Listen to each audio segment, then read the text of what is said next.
evening, ladies and gentlemen, and welcome to Comedy Unleashed! Yes. On this historic day, ladies and gentlemen, when the bane of the left has brought world peace to our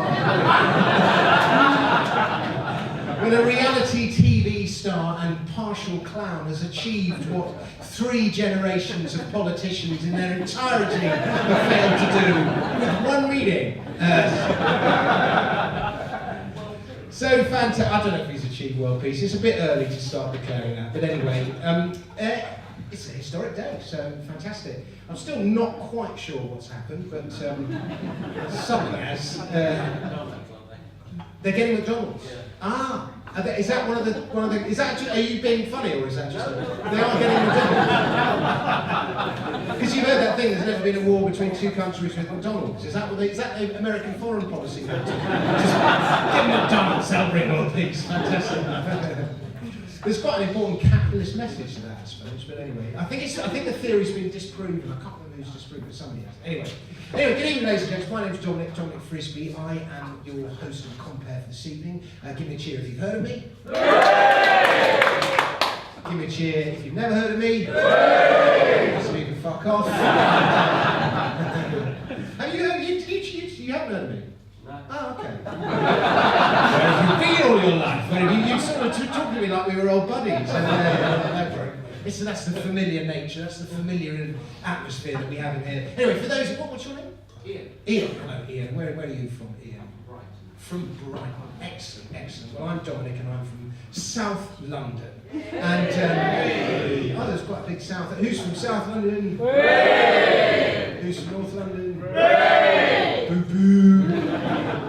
If you look at the list of Danny Baker's done like a list of high achievers, and South London outperforms North London. I've got the stats somewhere along with the McDonald's statistics. What you need to do is come to me for notes after the show, and I'll give you all the evidence to back up my slightly loose assertions. Yes. Anyway, so for those of you who haven't heard of me, name's Dominic Frisby, and as well as being your compere for this evening, as well as being a stand-up comedian, I'm also a writer. In fact, first and foremost, I see myself as a writer. If any of you have seen Ian the In-Betweeners, or the IT Crowd, or the Far Show, way back when, so have I. I thought they were all absolutely fantastic. I thought they were brilliant. And I just wish I'd been given, I wish I'd had part in their creation. Yes, very lovely. And who's been to a Comedy Unleashed before? Quite a few of you? Is this a few of you your first time? Yeah. Okay, so it sounds about a 50-50, slightly, maybe 52-48 split. Between but for those of you that are Comedy Unleashed virgins, the idea behind these nights is that I suppose it's that the comedy sort of got hijacked a bit by a certain sort of worldview, and any other worldview became unutterable within the comedy club environment. And so the idea of Andy, who set these nights up, well, there's 2 Andys, Andrew and Andy Shaw and Andrew Doyle, who set these nights up, and also I sort of had a part in their being set up, but I seem to have been no platform. So well, I'm making a comeback. But anyway, the idea was to sort of give other views an airing, and comedians should, because what I found as a comic on the circuit for many years is there's loads of comics who don't share that kind of, I don't know, for want of a better word, Guardian reader worldview, and there's loads of them, but they all just never, and so anyone who does have that worldview was kind of very vociferous about their politics, and anyone who doesn't just never mentioned their politics. Or they became a variety act, or they did puns, or they did like wacky jokes, or they went up. They just didn't mention their politics because they knew they wouldn't get booked again. It's quite interesting. And it wasn't like there was no kind of doctrine that came down. It's just one of those things that sort of gradually happened. And but anyway, the idea of these clubs is that people who have those views can utter them if they want to. But you say that, they'll never get on the fucking BBC. They can utter them in here, but there'll be no platform everywhere else. Anyway, so that's the idea of the thing. It's a very that's my dog, Frodo, by the way, heckling me, doing if you don't heckle me, he will. So that's the idea of that. And what we tend to find is that you get fucking all sorts in here as a result of this kind of thing. So let's do like in the old days, sort of left and right were divided, weren't they? You know, you were either a Tory or a socialist. And that's kind of gone out the window, because we get there Tony Blair and then you have David Cameron. They're exactly the fucking same thing. So if you go to the audience, you know, you vote Labour or vote Tory, it kind of, are you a drone? But what's good about Brexit is you kind of sort of get a vague idea of what somebody's about with Brexit. And so instead of saying who's left and who's right, I'm going to say who voted Leave. A few of you don't usually hear that. Who voted Remain? Quite a few of you, and good for you for fucking cheering. And did you say sorry? You mustn't say sorry. You must be, I'm Remain and I'm proud, even if I'm wrong. That should be. I am wrong. Oh, you come around the other. You change your vote. You come around to the other side. There you go. It's true.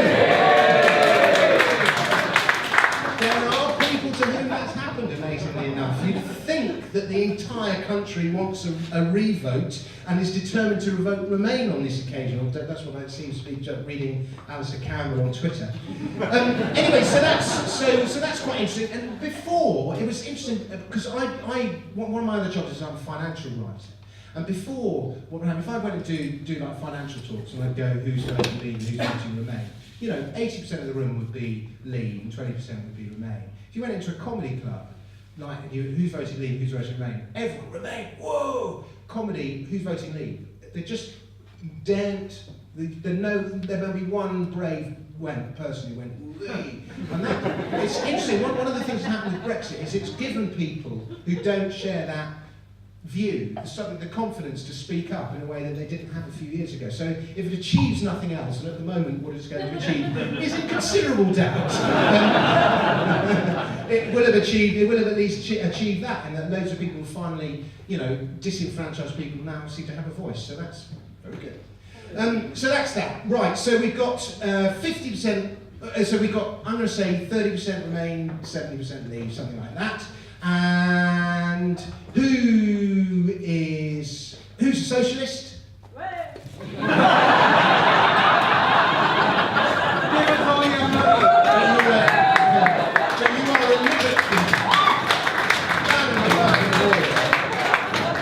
Normal fucking no mates. And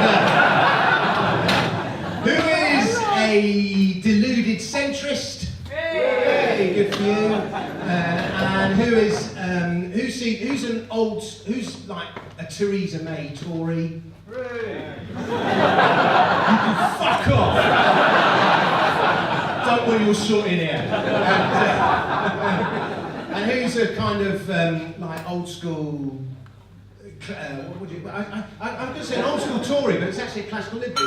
Who's this kind of Jacob Rees-Mogg kind of Tory? Yeah. And who's an authoritarian? And who's a libertarian? Yay! That's what's important. Doesn't matter if you're left or right. It's authoritarian or libertarian. That's what's fucking important. So there we go. So that's good. So I think we've got the rough sort of demographic. It's mainly South London libertarians. And who's straight? Yay! And who's gay? Yay! I'm going to say that's about 70. What's that? Who's bi? No, that's just muddled. Oh, you're bi, are you? Oh, okay. Well, she is muddled because she was Remain, now she's come round to Leave.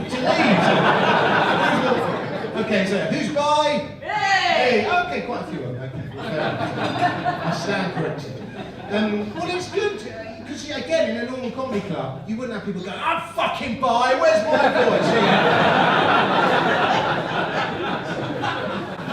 Some of you might know the story of our first act, and let me just give you a little bit of background. This is my own experience.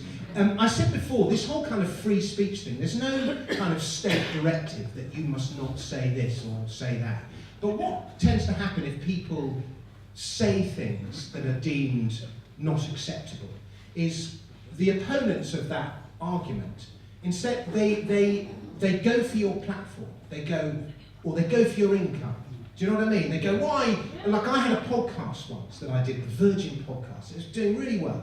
And because it was Richard Branson, they got these fucking climate change people. I kept having to interview these climate change people going on. And it was like interviewing monks. And every time, it was so boring. And every time we got one of these guys on, the viewing figures would just, the listening figures would just go right down.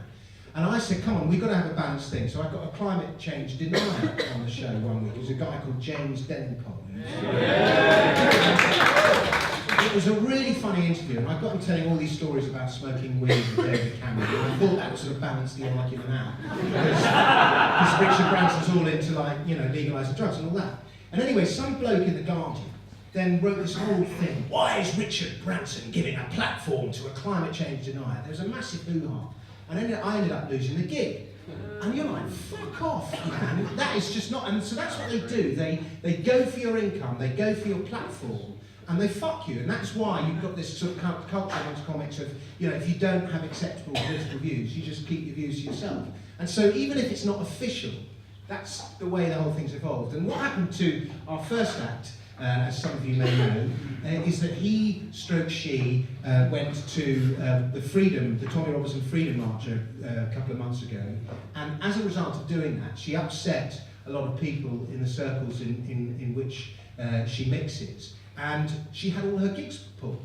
She earns her living as a variety actor. She had all her gigs pulled, and this is her first gig back since. You know, she's a fantastic singer, diva, if you know what I mean. You know what I'm talking about, don't you? And so that's the backstory, and this is her first gig back, and she's going to be absolutely fabulous. So, ladies and gentlemen, will you please holler, will you please welcome to the stage, Vanity Van Glow!